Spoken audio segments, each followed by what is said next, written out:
হায়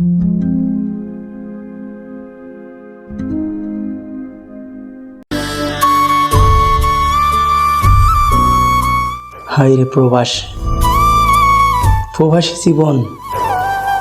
শালা প্রবাসীরাই সবচাইতে পাক্কা অভিনেতা। সকল দুঃখ কষ্ট যন্ত্রণা সহ্য করে খেয়ে না খেয়ে,